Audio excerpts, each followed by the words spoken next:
nggak ada kata, baik di awal, di tengah, di akhir, yang menyebutkan bahwa PHK itu adalah proses pemutusan hubungan kerja oleh perusahaan.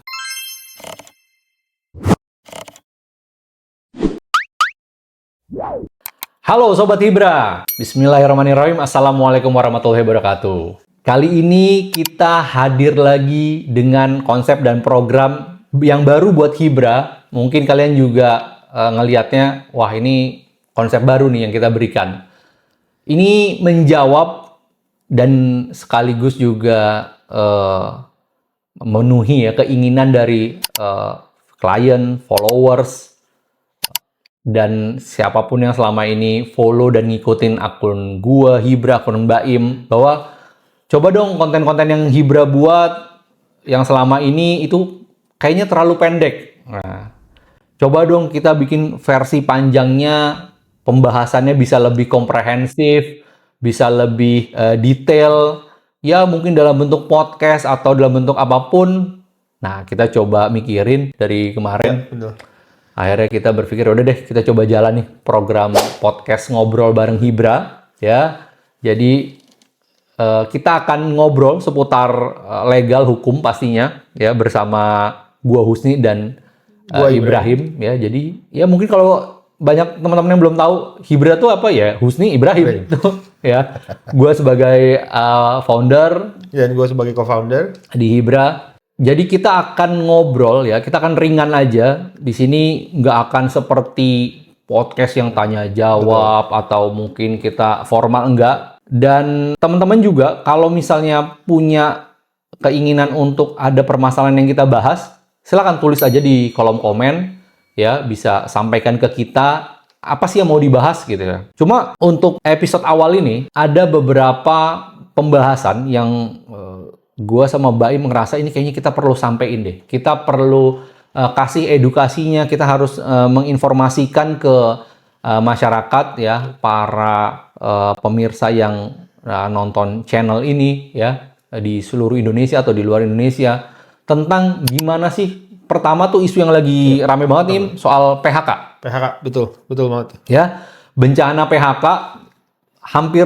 beberapa perusahaan manufaktur ya, startup lagi PHK gede-gedean. Gimana sih sebenarnya aturan mainnya konsep PHK ya? Mungkin gue coba jelasin, nanti lu tambahin ya, Im ya. Boleh.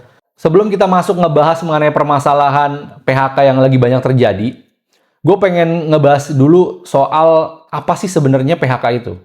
Ya, PHK itu teman-teman singkatan dari pemutusan hubungan kerja. Gue nggak akan panjang lebar mungkin ngejelasin secara definisi. Teman-teman bisa mungkin cek di konten-kontennya Hibra yang fokus ngebahas mengenai definisinya, atau bisa juga ya mau lihat ke undang-undangnya sekalian. Tapi gue akan ditampilkan ya mengenai definisi PHK menurut Undang-Undang Ketenagakerjaan. Ya, kalau kita bilang Undang-Undang Ketenagakerjaan berarti Undang-Undang 13 tahun 2003 junto Undang-Undang Cipta Kerja, ya. Dan peraturan pemerintah atau peraturan-peraturan lain yang terkait, ya. Bahwa PHK itu sendiri itu adalah pemutusan hubungan kerja. Nah, kalau teman-teman perhatiin ya di dalam definisi tadi tuh yang dicantumkan di dalam dan dikutip di konten ini, teman-teman bisa lihat deh, nggak ada kata baik di awal, di tengah, di akhir yang menyebutkan bahwa PHK itu adalah proses pemutusan hubungan kerja oleh perusahaan. Artinya apa?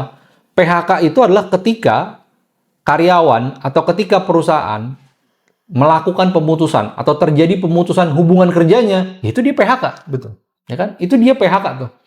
Ya, tanpa harus kalau PHK itu hanya dari sisi perusahaan ke karyawan. Karena ini stigma yang sering beredar, Im. Betul. Kalau namanya PHK adalah wah, ini kalau dari perusahaan ke karyawan, dari kantor gitu. Tapi kalau misalnya karyawan yang mengundurkan diri, mana mau tuh dibilang PHK? Betul.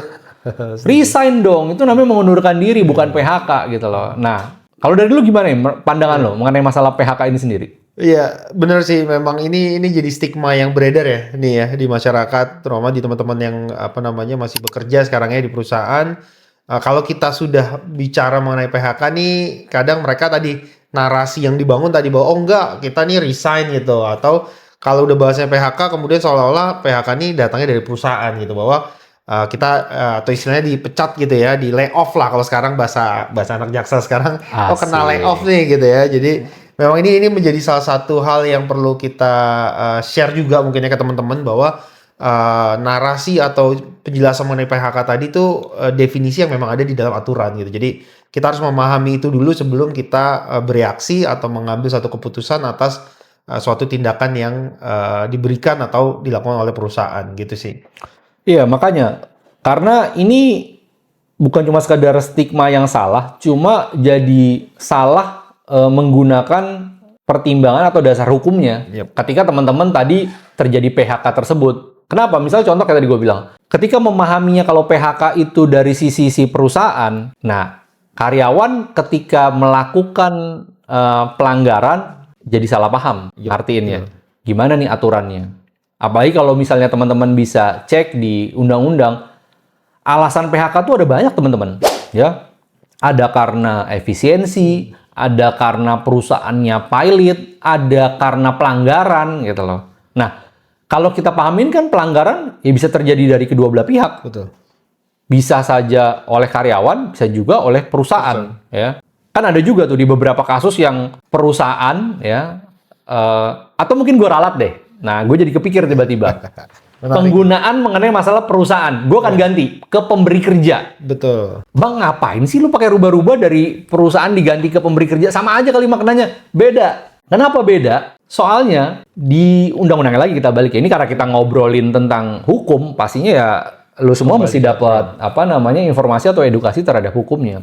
Di undang-undang yang namanya pemberi kerja itu bisa perusahaan, bisa orang perorangan. Betul. Kenapa penting gue pengen bahas ini? Karena kalau gue nggak kasih tahu ini, lu akan beranggapan, udah deh kita mah nge-hire orang, mempekerjakan orang, gak usah ribet-ribet pakai aturan undang-undang segala deh. Kan kita cuma perorangan, kita cuma UMKM gitu loh. Tapi omset gede. Ya udah besar sekali. Udah ada yang sampai belasan, sampai puluhan miliar loh kita ketemu ya. Ngeklaimnya UMKM, usahanya perorangan, taunya omsetnya udah miliaran. Begitu kita tanya, lo kok UMKM tapi omsetnya gede? Masih ngaku aja UMKM? Ya kan usaha kecil miliaran.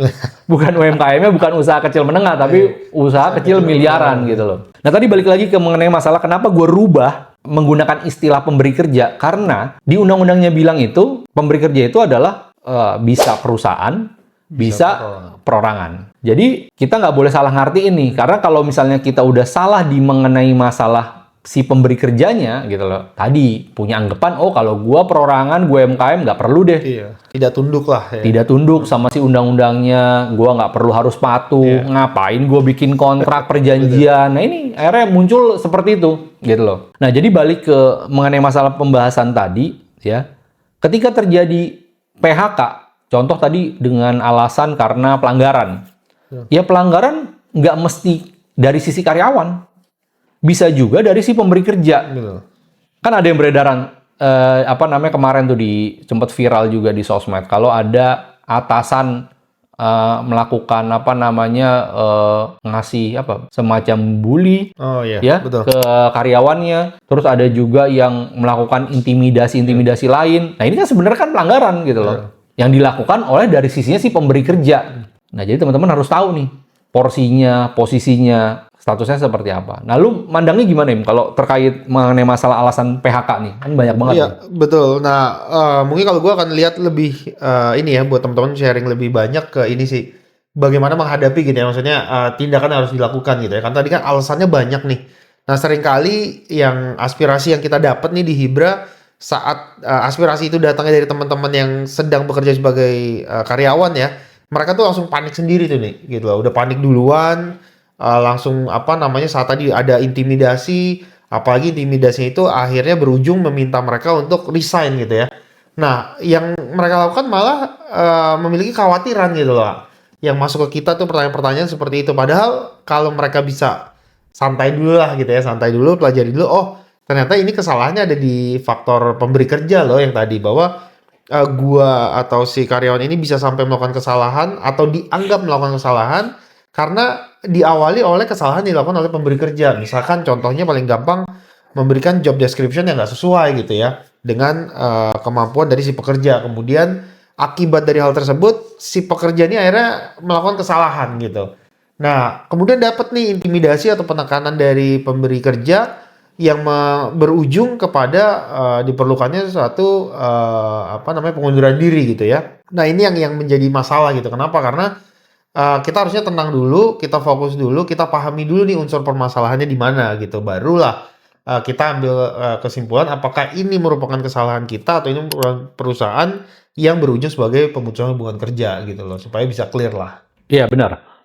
Nambahin juga mengenai masalah isu PHK. Kalau yang sekarang beredar itu kan beberapa perusahaan baik startup, manufaktur, dan manufakturnya bukan perusahaan-perusahaan kecil loh. Pabrik-pabrik besar loh. Teman-teman bisa cek deh, banyak banget ya kasus-kasus yang muncul belakangan ini PHK massal.